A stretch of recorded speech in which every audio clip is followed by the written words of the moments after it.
ডান হাত অচল, পাও তেমন কাজ করে না। পা টেনে হাঁটতে হয় সাবধানতার সাথে। তার ছোট ছেলেটিরও 2 পা অসাড়। এই শারীরিক প্রতিবন্ধকতার পরেও থেমে নেই হুমায়ুন কবির। তিনি একটি খামার গড়ে তুলেছেন।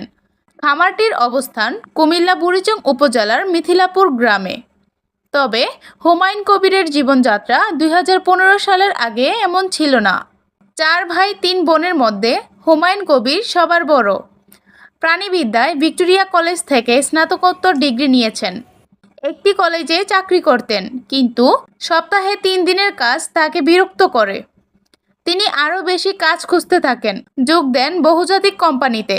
নানা চড়াই উতরাই পেরিয়ে তিনি এগিয়ে যান।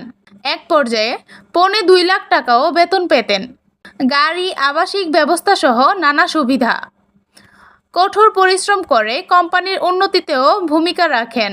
2015 সালের মাঝামাঝি সময়ে ঢাকায় ডেঙ্গু জ্বরে আক্রান্ত হন।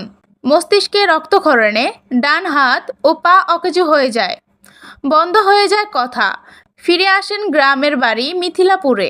ধীরে ধীরে তার শরীরে কিছুটা উন্নতি হয়, কথাও বলতে শুরু করেন। কাজের মানুষ, তাই বসে থাকতে চাইলেন না। ভাই ও বন্ধুদের সহযোগিতায় গড়ে তোলেন সমন্বিত খামার।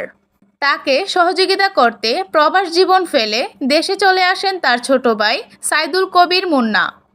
ভারী কাজগুলোতে মুন্না সহযোগিতা করেন। 2018 সালের শেষ দিকে একটি গরু কেনেন। একটি থেকে 11টি গরু।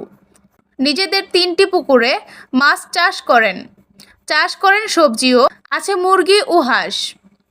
ডিসেবিলিটি আসলে এটা প্রবলেম।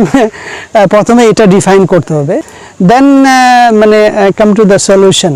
তাই কীভাবে সলিউশন করা যায়। আমিও ডিসেবল। আমি বসে থেকে না থেকে আসলে কাজ করাটা আমি পছন্দ করি। আর সেই থেকে আমি আমাদের টাটকা এগ্রো ফার্ম এখানে প্রতিষ্ঠিত করছি। আসলে আমাদের এইটা দিয়ে যে সব কিছু পূরণ হয়ে যাচ্ছে তা না। পায়ে আমার ডিসেবিলিটি আছে, আমার একটা বাসন, একটা ফ্যামিলি আপনার বাঁচবে এই বাস হইলে। আমার পরিবারে আমার বাবা মা ভাই বোন সবাই আমাকে আদর করে ভালোবাসে। আমার সবাইকে আমাকে পড়ালেখা করায়, মাছ আমার চাচুরা ধরে, এগুলোও দেখতে আমার অনেক ভালো লাগে। স্কুলে যাইতে আসতে ভালো লাগে, ওরা আমাকে হেল্প করে নিয়ে যায়, নিয়ে আসে। শারীরিকভাবে সীমাবদ্ধ হয়ে যাওয়া মানুষগুলো কিন্তু কোনো কাজ করছে না, কিন্তু সেই জায়গাতে উনি কিন্তু ব্যতিক্রম। হুমায়ুন ভাই কিন্তু এই অসুস্থতাকে জয় করে গ্রামে এসে পরিবারের সহায়তায় উনি কিন্তু সমন্বিত খামার করেছেন। সমন্বিত খামার করে এটি বিপ্লব করে দেখিয়েছেন যে আসলে শারীরিক প্রতিবন্ধকতা আসলে প্রতিবন্ধকতা, ইচ্ছাশক্তি যদি মানুষের থাকে তাহলে মানুষ কিন্তু সেই শারীরিক প্রতিবন্ধককে জয় করতে পারে। হুমায়ুন কবির আমাদের একজন উদ্যমী এবং উদ্যোক্তা কৃষক। তার নিজস্ব একটি সমন্বিত খামার রয়েছে, যেখানে আমরা দেখেছি যে তার শারীরিক প্রতিবন্ধকতা রয়েছে। এটা সত্ত্বেও উনি এই প্রতিবন্ধকতাকে জয় করে উদ্যোক্তা হিসেবে গড়ে উঠেছেন।